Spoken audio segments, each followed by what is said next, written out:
Por onde anda a Hyperion Comics Panini aposta na Bonelli e o sumiço dos e-books na Amazon? Vem com a gente que o nosso giro começa agora. A editora Hyperion Comics, comandada pelo ex-editor da Panini, Levi Trindade, andava meio sumida. Só que recentemente, na última semana, eles responderam a alguns comentários e dúvidas de leitores em um post do Instagram. Grande parte desses questionamentos, dessas dúvidas, giravam em torno dos lançamentos da Hyperion para 2024 e também sobre a continuidade das séries que a editora já publica. Um exemplo disso é Usagi Yojimbo. No ano passado, a Hyperion fez apenas 2 publicações ao longo de todo o ano, os volumes 3 e 4 do Usagi. Um resumo das respostas da Hyperion é que a editora reafirmou o compromisso de concluir as séries que começou a publicar no Brasil, mas que a grande preocupação no momento é a saúde financeira da Hyperion, é não formar dívidas para dar continuidade a essas publicações. Então, o que eles informaram que estão fazendo nesse momento? Eles estão levantando recursos para fazer novas publicações a partir da prestação de serviços editoriais a outras editoras. Outro ponto que é citado nos comentários é sobre Aventureiros. A Hyperion publicou o primeiro volume de Aventureiros em 2021, mas depois disso a série ganhou um segundo volume lá fora que, de acordo com a editora, não estava nesse contrato inicial. Então o que a Hyperion disse é que vai focar nas séries que eles já têm contrato para publicar novas edições, a gente citou aí o Usagi, Eu Odeio Contos de Fadas, para que eles consigam concluir isso primeiro e depois buscar a continuação de Aventureiros. E para fechar aqui essa matéria, a Hyperion confirmou que vai fazer publicações em 2024, que tem lançamentos previstos para este ano, mas apenas para o segundo semestre. Neil Gaiman vai leiloar itens da sua coleção pessoal e parte do valor arrecadado vai para escritores e quadrinistas. O Gaiman anunciou esse leilão de mais de 100 itens, entre eles tem ilustrações, páginas originais, tem até cartãozinho de Natal no meio e parte do valor vai ser doado para 2 organizações, a Hero Initiative, que é um fundo de emergência para quadrinistas, e a Authors League Fund, que é um fundo que beneficia escritores, jornalistas, poetas em dificuldades financeiras. Além disso, os artistas vivos que tiverem obras leiloadas nesse leilão do Gaiman, eles também vão receber uma parte do valor arrecadado. Para vocês terem um gostinho, tem aí essa página original de Watchmen, que já está sendo avaliada em $300 mil. Essa avaliação foi de um leiloeiro, com base em outras páginas de Watchmen que foram leiloadas recentemente. Também tem essa ilustração da morte do Sandman, feita por ninguém mais, ninguém menos que Moebius, e o cartãozinho de Natal que eu tinha comentado antes. É um cartão do próprio Gaiman, que fala ali, tem um trecho sobre São Nicolau e que é escrito na caligrafia do Dave McKean. Esse cartão é do ano de 1989. Todos esses itens e vários outros já estão no site da Heritage Auctions, que vai fazer o leilão no próximo dia 14 de março com a presença do próprio Neil Gaiman. Eles já estão recebendo os lances, você vai deixar o seu lá? Na última semana, a Panini anunciou a publicação de Dragoneiro Origins, um personagem que nunca tinha sido publicado pela editora antes, e isso pode significar que a Panini está voltando a apostar em títulos da Bonelli, mas em edições fechadas. Dragoneiro é um personagem de fantasia épica da Bonelli e essa edição Origins, como o próprio nome já indica, né, traz ali a origem do personagem e vai ser publicada pela Panini em capa dura. Esse é o mesmo padrão já anunciado para Dylan Dog, Johnny Freak e Tex Willer, vivo ou morto, ambas anunciadas para o primeiro semestre de 2024. Dylan Dog está previsto para março e Tex Willer para abril. Já o Dragoneiro fica para o mês seguinte, para maio. Esses 3 personagens já são publicados no Brasil em formatos e coleções diferentes pela Mitos Editora, mas tem sido comum a Bonelli licenciar o mesmo personagem, mas de coleções diferentes para editoras distintas aqui no Brasil. Essa ideia de que a Panini pode estar voltando a apostar na Bonelli é porque Recentemente, né, por exemplo, no ano passado, Bonelli foi menos constante entre os anúncios e as publicações da Panini. A gente teve ali ônibus de Mr. No, teve ali algumas edições publicadas, mas de forma mais esparsa. Agora, os anúncios eles estão sendo feitos em sequência. Temos para março, abril, maio. Será que a gente vai ter para junho também? Vamos aguardar as cenas dos próximos capítulos. Marjane Satrapi alcançou um feito no dia 28 de fevereiro. Ela entrou para a Academia de Belas Artes de Paris, mas não no segmento de desenho, onde estão já dois quadrinistas, a Catherine Maurice e o Emmanuel Guibert. Ela foi nomeada para a cadeira de número 5 da seção de cinema e audiovisual.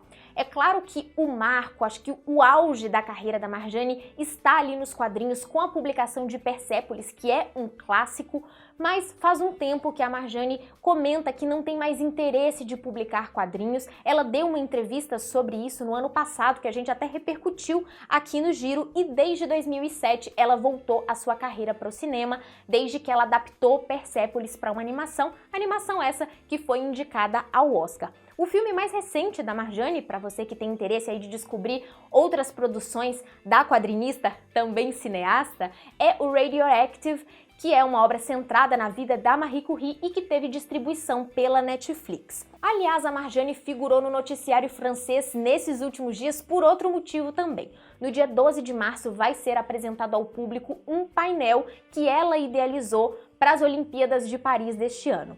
Esse painel foi confeccionado durante 3 anos em tapeçaria por artesãos franceses e ele tem mais de 9 metros de largura.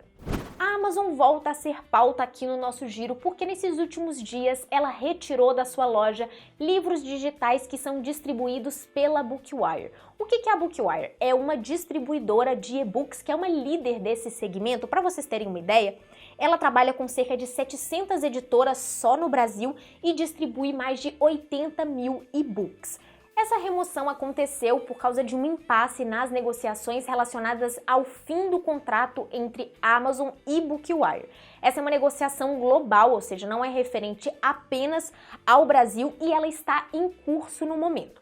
De acordo com uma matéria do Publish News que conversou com agentes do mercado editorial, essa remoção dos livros pela Amazon é uma maneira de a Amazon fazer ali uma negociação mais agressiva, de forçar o Bookwire a atender a determinados pontos ali do contrato, desse novo contrato. E a gente está falando aqui de e-books, mas isso vale também para quadrinhos digitais. Você pode testar aí. A Conrad, que é uma editora que aposta bastante na publicação de HQs digitais, publicou vários títulos exclusivamente como e-book. Se você pesquisar agora aí na Amazon, você vai ver que pela loja Kindle você não encontra mais nenhum título da Conrad porque é uma editora que distribui pela Bookwire. Ou mesmo outras editoras que também usam ali, fazem publicações tanto no impresso quanto no digital, como é o caso da Nemo, também estão sem e-books disponíveis pela Amazon.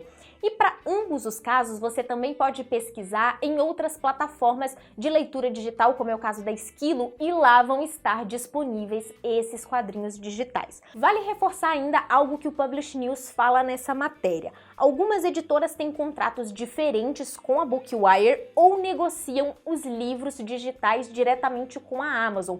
E parece que esse é o caso da Pipoca Nanquim e da Comic Zone, porque são as duas únicas editoras de quadrinhos que a gente consegue ver ali quando pesquisa pela loja do Kindle, que tem ainda obras disponíveis. E tem outro detalhe, se você comprou há algum tempo um quadrinho digital, essa obra vai continuar disponível na sua biblioteca. Isso não afeta os quadrinhos que já foram comprados antes e que estão na sua biblioteca do Kindle. Tanto a Bookwire quanto a Amazon informaram que essa negociação está prestes a chegar ao fim, né? Deve ser concluída nesses próximos dias, para que tudo volte ao normal. Bora pro balanço da nossa rodada de lives, porque a semana foi cheia. Tivemos live de segunda a sexta-feira e muita novidade. Começamos a semana com a Escória Comics, num papo super descontraído com o Lobo Ramírez, que anunciou com a gente um quadrinho chamado Conan. Isso mesmo, não é Conan, é Cornan. E a gente conversou com o Lobo sobre o porquê, né, dessa criação. É uma criação do Fernando Ataíde. e ele contou mais sobre essa ideia dessa adaptação aí, essa nova versão aí do Conan. Na terça-feira nós conversamos com a MPEG, uma editora mais recente que é focada em mangás. Nós falamos um pouco sobre a situação que eles passaram, né, os problemas gerados pela super pré-venda do primeiro volume de Gash Bell. Eles receberam mais pedidos do que o imaginado, então falamos um pouco sobre isso, sobre o que a editora precisou fazer para colocar as coisas nos eixos e ainda fizemos anúncios. A da novel nacional Ryota, o mangá Creamy Mami e ainda New Normal, que é um mangá de Aihara Akito. O Rafael Fernandes, da editora Draco, bateu aquele papo com a gente sobre quadrinhos nacionais e a gente fez alguns anúncios da Draco. Entre eles temos um novo apagão, que vai se chamar O Grito Mudo das Ruas. Temos também o retorno de Cangaço Overdrive, do Zé Wellington, do Rafael Dantas, do Rodrigo Matos e com cores do PH Gomes. E ainda tem um projeto surpresa com o Padre Júlio Lancelotti, que foi anunciado nessa live, mas que a gente ainda não pode dar mais detalhes, além de que o roteiro é do Rogério Faria. Com a editora Saikan conversamos bastante sobre o andamento de História do Oeste, falamos também sobre Zagor, personagem da Bonelli, que também vai ser publicado pela Saikan, e ainda revelamos as capas dos 2 primeiros volumes de Zagor. São ainda capas provisórias, mas a base é essa aí. Na sexta-feira nós concluímos a semana de rodada conversando com a Lawrence, uma editora estreante na rodada de lives, que anunciou simplesmente uma obra do Osterheld. Isso aí, o gigante Osterheld, que é roteirista de Eternauta e tantas outras obras importantíssimas do quadrinho argentino, e essa HQ se chama Loco Sexton e conta também com a arte do Arturo de Castilho e outros nomes do quadrinho argentino. Agora você fica sabendo quais são as editoras que vão participar com a gente da próxima semana da rodada. Já na segunda-feira nós recebemos a Hipotética, no dia 4, né? No dia 5, terça-feira, nós vamos receber a Mino. No dia 6, quarta-feira, nós vamos conversar com a Quadrinhos na Companhia. E no dia 7, quinta-feira, nós vamos bater um papo com a Alta Geek, que tá sob nova direção, e vamos conversar, é claro, sobre os rumos da editora a partir disso. E atenção, gente, nós não vamos ter lives na sexta-feira da próxima semana. Isso porque a gente vai estar em Belo Horizonte cobrindo o CDQCon, né, o evento da Casa dos Quadrinhos, e nós vamos precisar passar o final de semana todo em BH, vamos chegar na sexta-feira, então também não teremos giro em vídeo na próxima semana por causa disso. Mas na outra semana a gente já volta com programação normal da rodada, de segunda a sexta-feira, e é claro, com seu giro em vídeo, porque a gente não podia te deixar sem ele.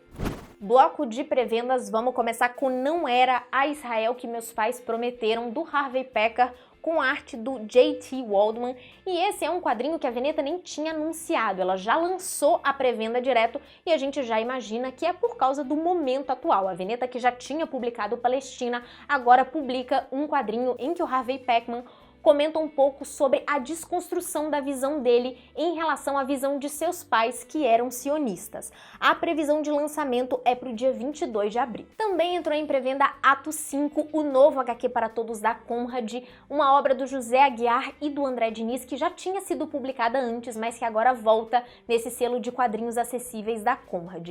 É uma HQ que fala sobre como o regime militar afetou a vida dos brasileiros, mas em específico a HQ fala sobre os artistas de teatro. O lançamento está previsto para o dia 1º de abril, que é o dia em que o golpe militar completa 60 anos. Também temos vários títulos da New Pop que entraram em pré-venda, como é o caso do manhwa O Horizonte, o 2º volume de O Horizonte, Cavaleiros do Zodíaco, episódio G, volume 3, e o 2º volume de Ashita no Joe. A previsão de todos esses quadrinhos da New Pop é para o mês de março. Assim como na New Pop, também tivemos vários mangás da JBC que entraram em pré-venda. O Novo Evangelho, o volume 4 daquela edição de colecionador, o volume 7 de Buda, o volume 11 de Haikyuu e os 2 últimos volumes de Dead Demons Destruction. São 12 no total, então temos volumes 11 e 12 em pré-venda. Além disso, tem mais um, o 6º volume de Aoashi.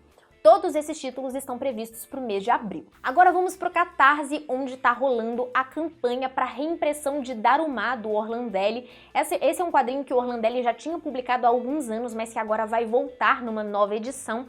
e, como o próprio nome já indica, está relacionado ali com esse objeto da cultura japonesa que envolve a realização de desejos. Você pode apoiar a Daruma até o dia 13 de abril e a previsão de envio é para maio. Lá nas opções de recompensas, tem como apoiar a Daruma e ainda levar um original A5 do Orlandelli. E a gente fecha o bloco de pré-vendas com outra campanha no Catarse, a de Casas Ilustradas Campos dos Goitacazes, do Rafa Pinheiro. Essa obra vai reunir desenhos que o Rafa fez no último Inktober, o de 2023. A cada dia, ele desenhou uma casa do centro histórico de Campos dos Goitacazes, para onde ele tinha se mudado há algum tempo.